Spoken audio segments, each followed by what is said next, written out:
This is America in the Morning from Westwood One. Good morning, I'm John Trout. It's Tuesday, February 27th, 2024. Here's what's coming up on America in the Morning. Voters head to the polls in Michigan. We need you to get out and vote. I'm Clayton Neville. The Supreme Court hears a landmark case on the First Amendment and social media. This is so broad. I'm John Stolnis in Washington. The southern border will get dueling visits from President Biden and Donald Trump this week. Sagar Meghani, Washington. A 4.9 magnitude earthquake struck north of Boise, Idaho. I'm Lisa Dwyer. Stocks open this morning after a little breather yesterday from record highs, and earnings come today from Macy's. I'm Jessica Ettinger. Donald Trump challenging the New York judge's finding he lied about his wealth to get favorable loans. Julie Walker, New York. All ahead on America in the Morning.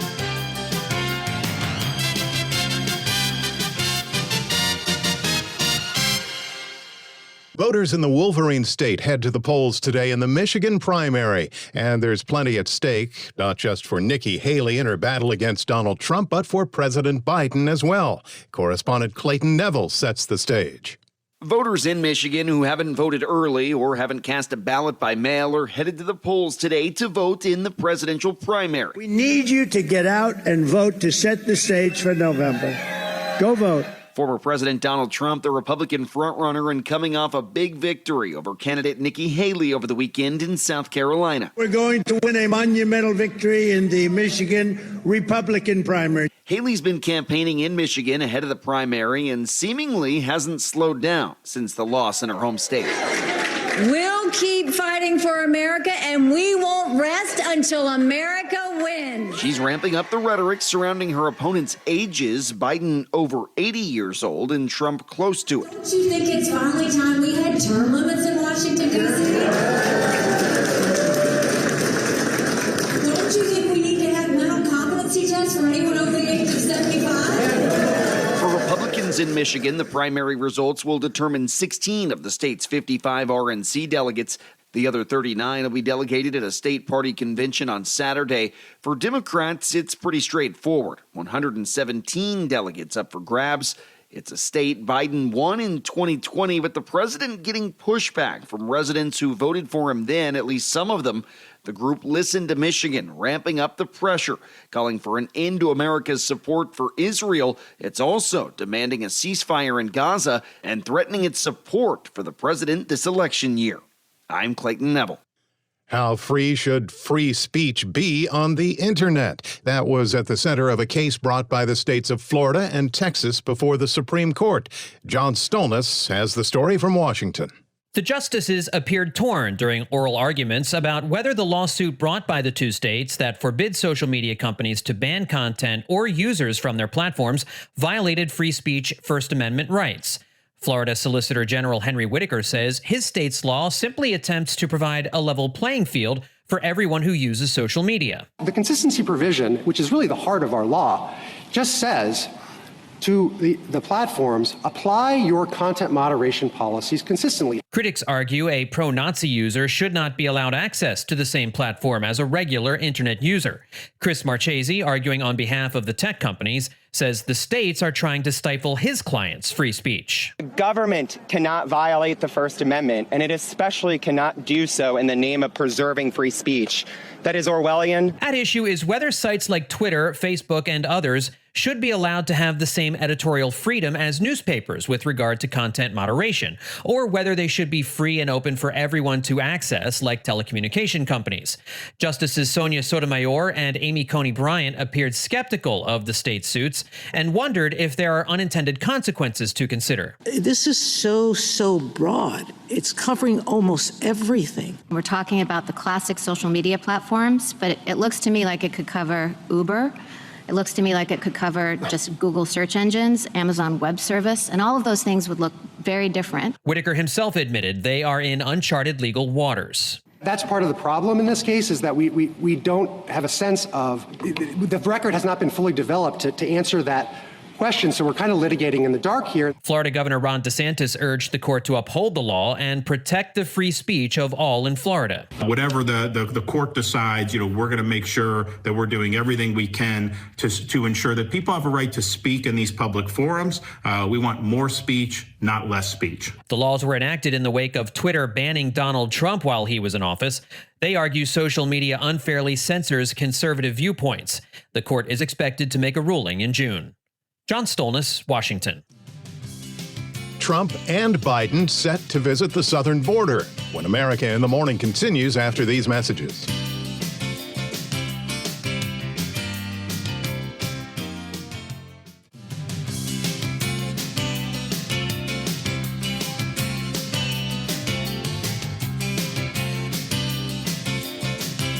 Welcome back. This is America in the Morning.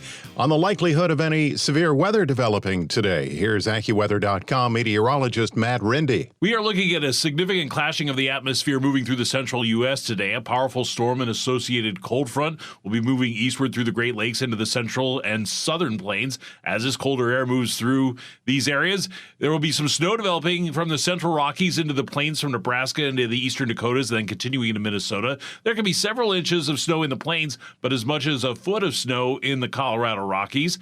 Ahead of this front, it'll be very warm and even a little humid. This will cause a few showers and thunderstorms throughout the day from Indiana and Michigan, and then continuing into West Virginia and western Pennsylvania. A few showers will continue eastward into the Mid-Atlantic and southern New England this afternoon. Then later today and tonight, as this powerful cold front approaches, there will be an increasing threat for severe thunderstorms from eastern Illinois into Indiana, northern Kentucky, Ohio, and southern Michigan. These storms have the potential for heavy rain, gusty winds, and even a tornado or two. Snow will continue to form tonight behind this front from eastern Iowa into Wisconsin with another inch or two. Outside of the rain, the warmth preceding this front will be significant and widespread from Texas into southeast Kansas, eastward through much of the Great Lakes and Mid-Atlantic into the northeast. Most areas will be 15 to 25 degrees above their historical average, and some places even close to 30 degrees. This is not expected to last, as the same front will bring sharply colder weather into the plains, into Montana and the Dakotas. That's the weather across America. It'll be a very warm day in Wichita, Kansas, with plenty of sunshine and a high of 80. In contrast, Great Falls, Montana will be mostly cloudy and very cold with a high of 17. That's the nation's weather. I'm AccuWeather.com meteorologist Matt Rindy. Remember to follow us wherever you get your podcasts, Apple, Spotify, Amazon, and YouTube. Just search America in the Morning in your favorite listening app. I'm John Trout. The southern border in Texas will get dueling visits from President Biden and former President Trump later this week. Washington correspondent Sagar Meghani reports. Right. And we have said over and over again, this is a system that has been broken for decades. Under the last administration, as you know, which was a Republican administration, and other administrations before that. The southern border will get dueling visits from President Biden and Donald Trump this week. The White House says the president will visit Brownsville, Texas Thursday, while sources tell the AP Trump will be about 325 miles away in Eagle Pass. The trips underscore immigration's key role in the upcoming election. Both the president and his predecessor are trying to use the broken immigration system to their advantage. We worked with Republican senators and also Democrats in the Senate to try to come up with a fair and tough piece of legislation that would deal with border security. That was, let's not forget, endorsed by the Border Union Patrol. And that's how seriously the president has taken it. We've done this for months, and House Republicans have gotten in the way. The speaker has gotten in the way. Biden spokeswoman Karine Jean-Pierre says the president will meet with Border Patrol agents and make the case again for a bipartisan bill to address illegal immigration, weeks after Trump's opposition to a Senate proposal led to its collapse. He's going to hear directly from the Border Patrol agents. He's going to see for himself to see what they've been doing on the ground. Remember, these Border Patrol agents have been doing everything that they can to secure the border with the resources that they have. They need more. They need more. Sagar Meghani, Washington. Idaho got a bit of a shake yesterday morning. Lisa Dwyer explains.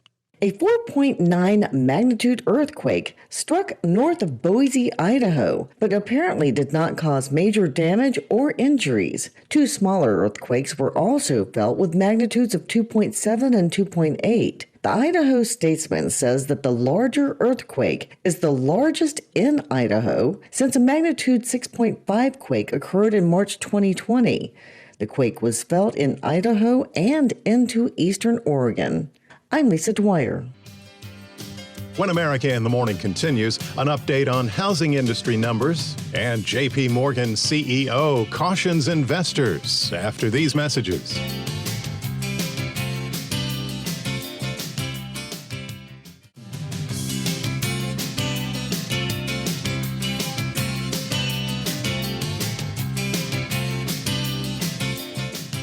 This is America in the Morning. Look out, Ferrari. The Chinese are coming.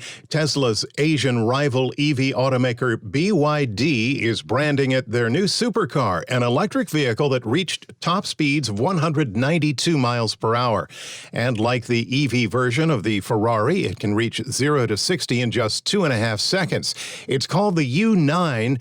And it's designed to take on their Italian counterpart. It also comes with a Ferrari-like price tag, with the base price of the U9 starting at just over $233,000, and could soon find its way to Europe, as China and Hungary are in talks to open up a production facility about 100 miles south of Budapest. Back in the U.S., stocks. CNBC's Jessica Ettinger has Tuesday business. Wall Street opens this morning after markets took a breather from all-time highs. Modest losses for the averages, but plenty of companies' shares hit record highs to start the week, including Hilton, TJ Maxx and Marshall's parent TJX companies, Costco, Marathon Petroleum, Berkshire Hathaway B, and Ulta Beauty. But the CEO of JP Morgan Chase, Jamie Dimon, told CNBC exclusively he's still being cautious of the markets and the economy. 70 or 80% chance we'll have a soft landing. I give it half that. We may very well have one, but I think there was also a higher chance in the market things of rates being a little bit higher. The other thing I think it's always a mistake to do is look at just the year. All these factors we talk about, QT, fiscal spending, deficits, the geopolitics, those things may play out over multiple years.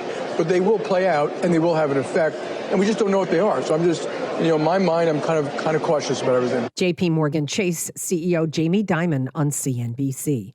Bitcoin resumed its rally, ripping through $54,000 for the first time since December of 2021. The Federal Trade Commission sued to block Kroger from buying Albertsons, saying it means higher prices for grocery shoppers. Both are pure-play supermarket chains. They're trying to compete with America's biggest grocer, which is Walmart. Meantime, JetBlue Airways and Spirit Airlines are still trying. They're urging a U.S. appeals court to overturn the ruling blocking their merger. Travel company Expedia reportedly cutting about 1,500 jobs this year. Well, we have an update on some housing numbers from last month. How's that sector looking? Not as well as expected.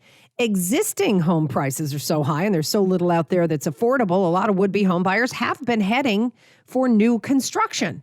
Sales in January were up, but not as much as forecast. Sales rose just over 1.5% from December, but December sales were revised down significantly. These numbers are based on signed contracts. So that's folks out shopping in January when mortgage rates were in the high 6% range. They didn't move much. That's down off that recent peak of 8% in October, but still not enough to really juice sales. Builders are buying down the interest rates. The price of a newly built home in January came in at $420,700. That's down 2.6% year over year. CNBC's Diana Olick. On today's watch list, we get durable goods orders. Those are things made to last a long time, like washing machines and planes. And that Mega Millions jackpot keeps growing. Tonight, it's well above $500 million. Lump sum, please. Thank you. CNBC's Jessica Ettinger. When we return on America in the Morning, Trump appeals multi-million-dollar fine after these messages.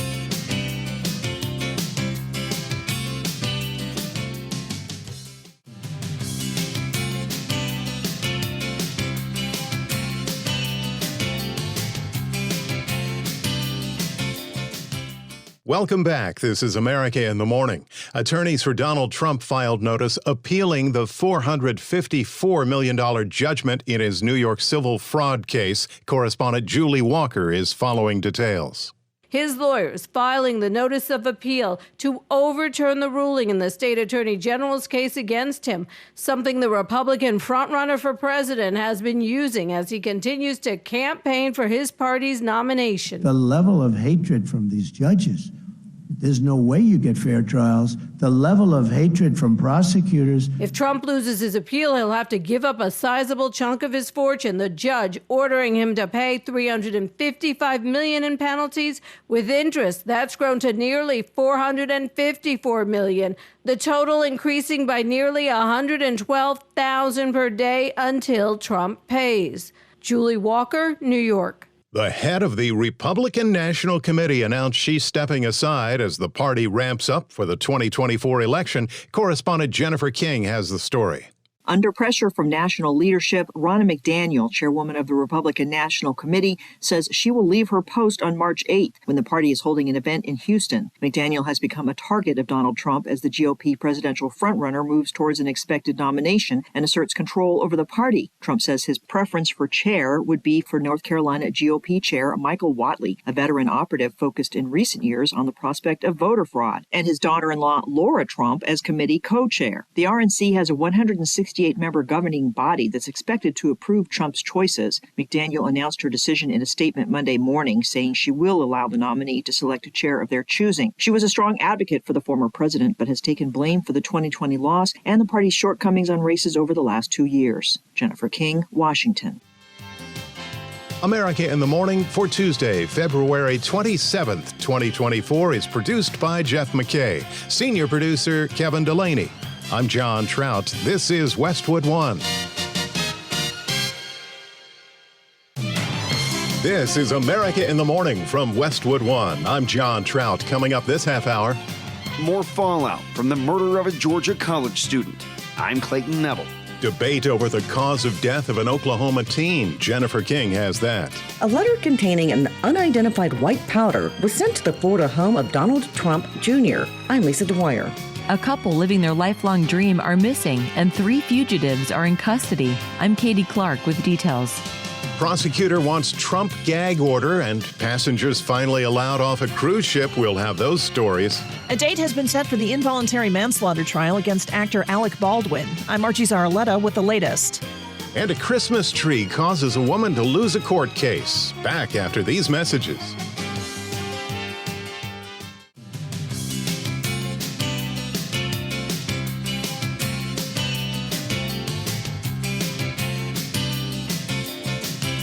Welcome back. This is America in the Morning. Snow, rain, warm weather, and cold. It's all part of the forecast with AccuWeather.com meteorologist Matt Rindy. We have a powerful storm and associated cold front moving eastward through the Great Lakes into the central and southern plains.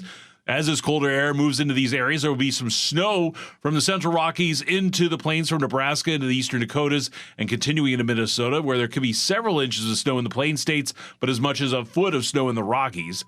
The warmth preceding this front will be significant and widespread from Texas to southeast Kansas, eastward through much of the Great Lakes into the middle Atlantic and northeast. Most areas will be 15 to 25 degrees above their historical average, and some places even close to 30 degrees.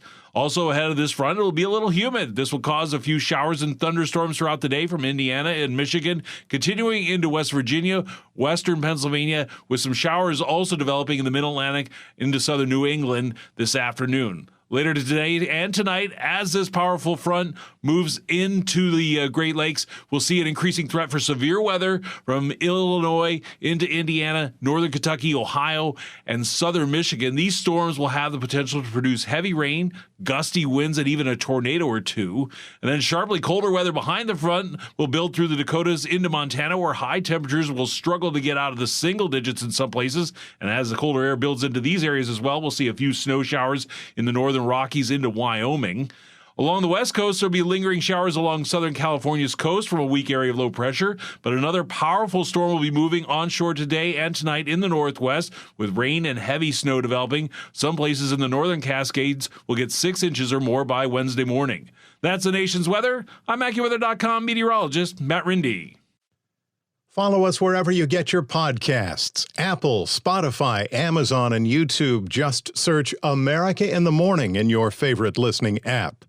I'm John Trout. The University of Georgia mourns the loss of a nursing student who was killed, allegedly by a man in the United States illegally. Correspondent Clayton Neville has the latest. An emotional vigil at the University of Georgia brought confusion and heartbreak to Laken Riley's sorority sisters, who remembered Laken's life. As a sister shared that she had more drive than anyone that they knew. She was devoted to making this world a better place, and we have no doubt that she would have been an incredible nurse.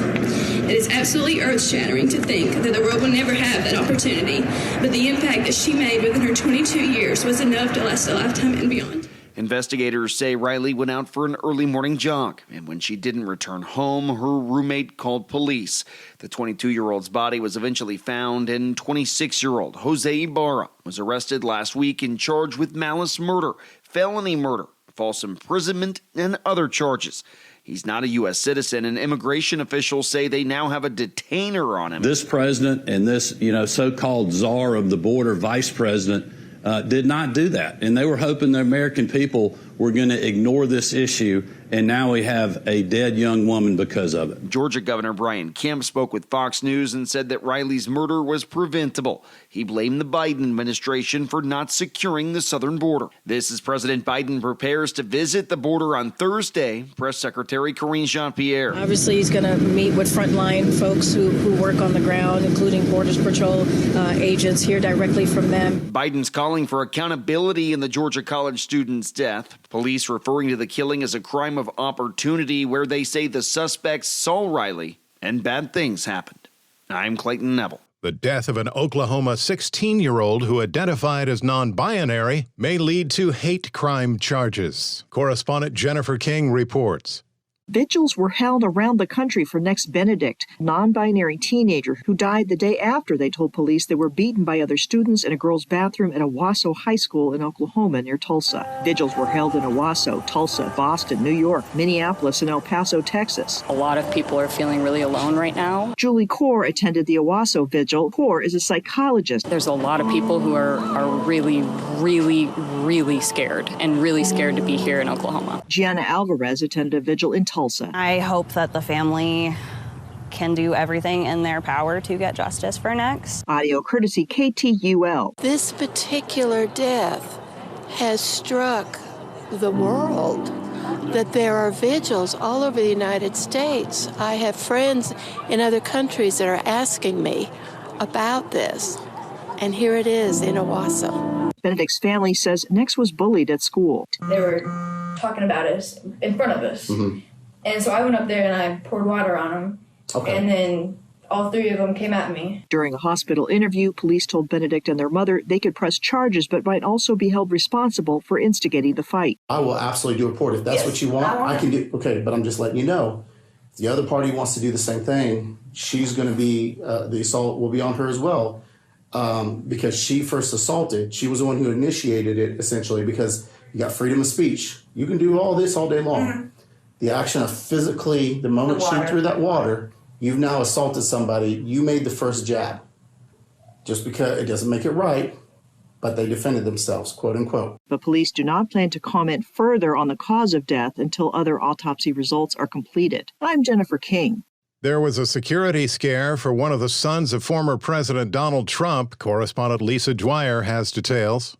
A letter containing an unidentified white powder was sent to the Florida home of Donald Trump Jr., the eldest son of GOP frontrunner Donald Trump. Trump Jr. opened the letter, which also contained a death threat. Officials on the scene reportedly do not believe the substance was deadly. It's the second time white powder has been sent to the former president's oldest son. In 2018, his then-wife Vanessa was taken to a New York City hospital after she opened an envelope addressed to her husband that contained an unidentified white powder. Police later said the substance was not dangerous. In March 2016, FBI agents investigated a threatening letter sent to the Manhattan apartment of Donald Trump's son Eric that also contained a white powder that turned out to be harmless. Envelopes containing white powder were also sent twice in 2016 to Trump Tower, which served as Trump's campaign headquarters. I'm Lisa Dwyer.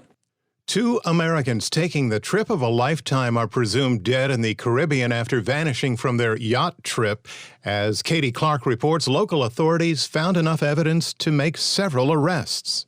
A couple from Virginia were living their dream of sailing the world on their yacht. They were wintering in the Caribbean and have now gone missing. Kathleen Brandel and Ralph Henry were docked in Grenada when apparently 3 escapees from jail boarded their ship. The yacht was moved from Grenada to St. Vincent and the Grenadines a day later, where police took the 3 men into custody. They did an investigation saying that the couple's possessions were scattered all over, items were stolen, and apparently a bloody fight took place on the yacht. The couple is missing and presumed dead by being thrown overboard. Nick Burrow, Kathleen's son, speaking on NBC News. You'll never meet more beautiful people than Kathy and Ralph. I mean, everywhere they went, they made everybody feel so happy and so welcome, and they consistently made you feel like you were part of their family. The 3 fugitives are being held on their original counts and are expected to be accused of murder. I'm Katie Clark. When we return on America in the Morning, witness in Hunter Biden case behind bars. Update, plus Stormy Daniels, Michael Cohen, and a Trump gag order. All after these messages.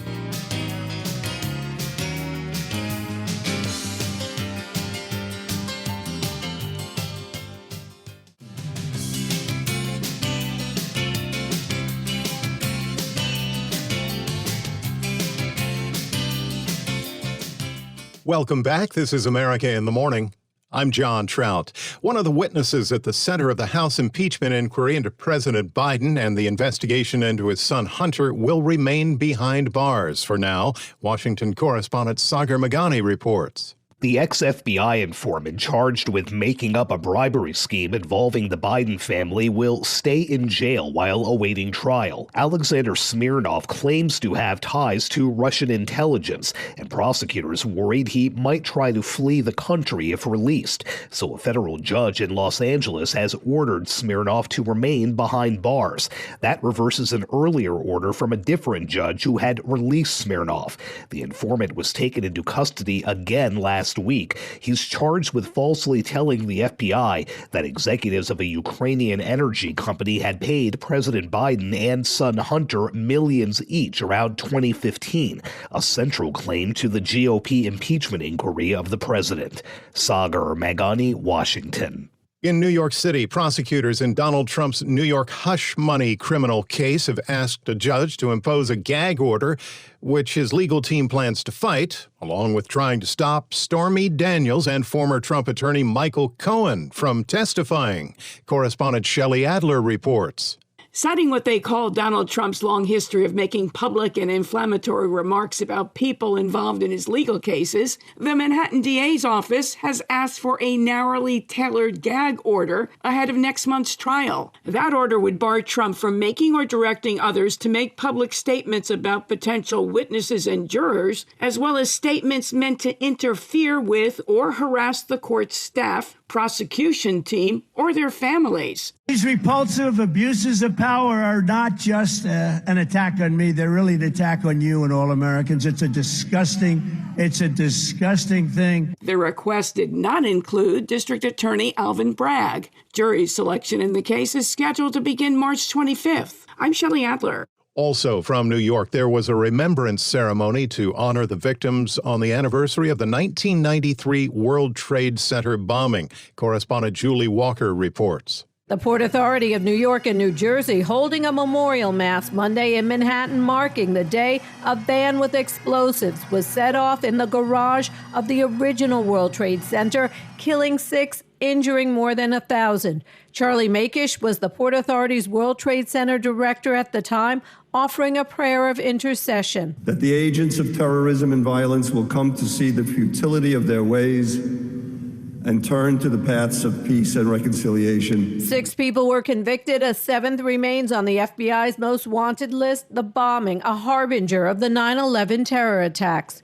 Julie Walker, New York. Many Americans are among the 3,000 passengers finally allowed to leave a cruise ship at the African nation of Mauritius, following fears of a cholera outbreak on board. Correspondent Norman Hall has a follow-up. A U.S.-owned luxury cruise ship with more than 3,000 passengers and crew has been allowed to dock in the Indian Ocean island of Mauritius. It was quarantined offshore for a day over fears of a possible cholera outbreak on board. The Mauritius government cleared the Norwegian Dawn, which is owned and run by the Miami-based Norwegian Cruise Lines, to dock at the harbor in the capital, Port Louis.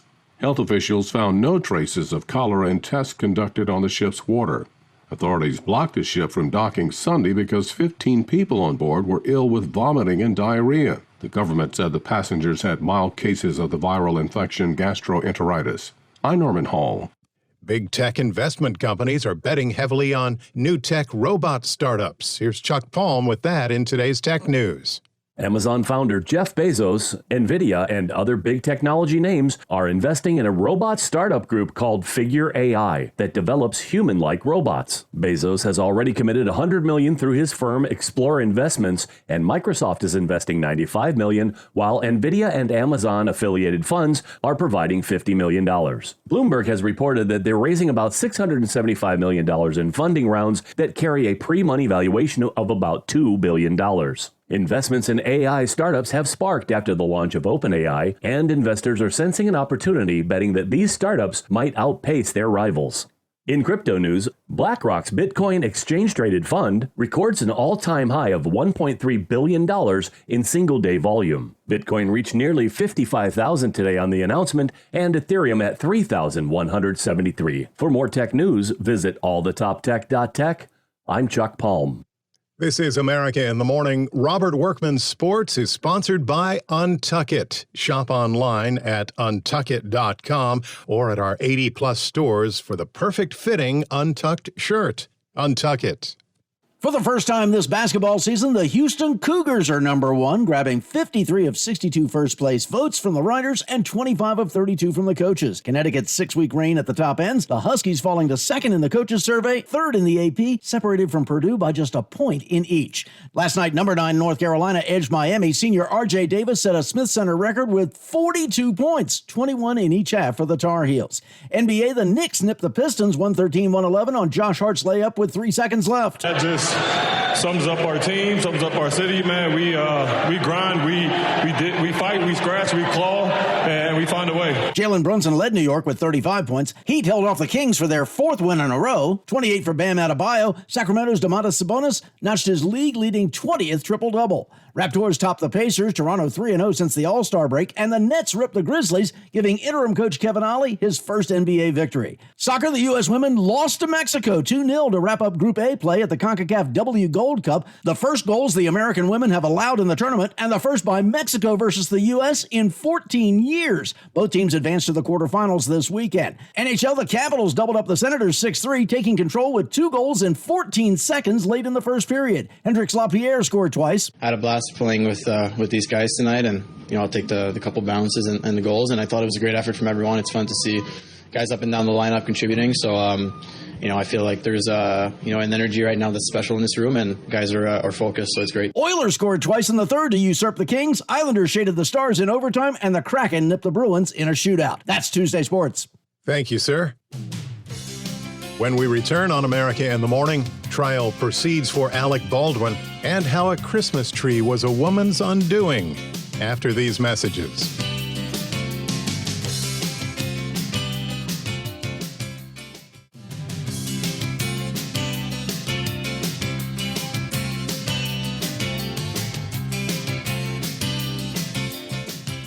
This is America in the Morning.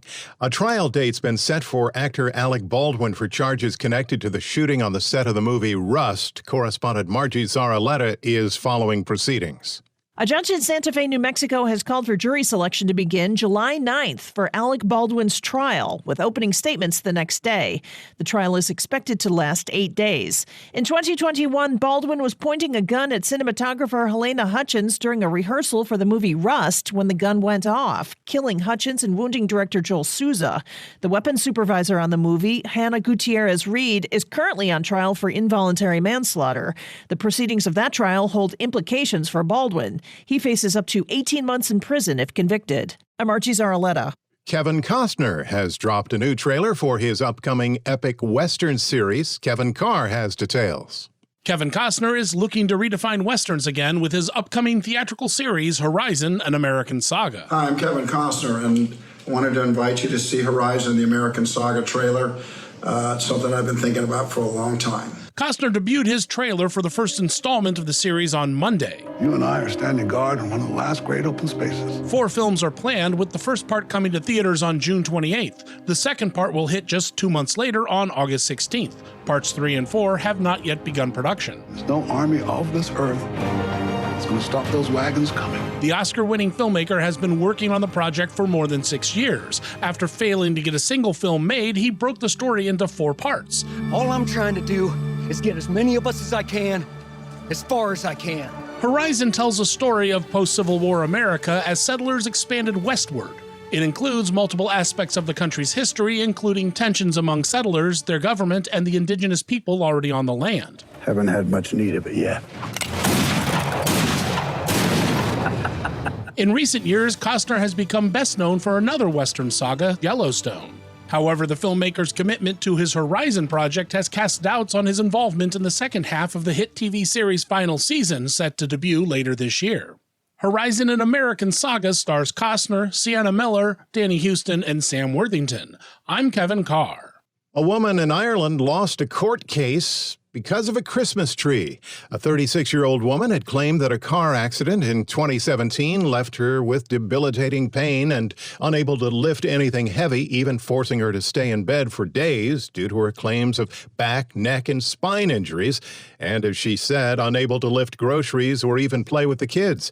She took her insurance company to court, suing for $820,000.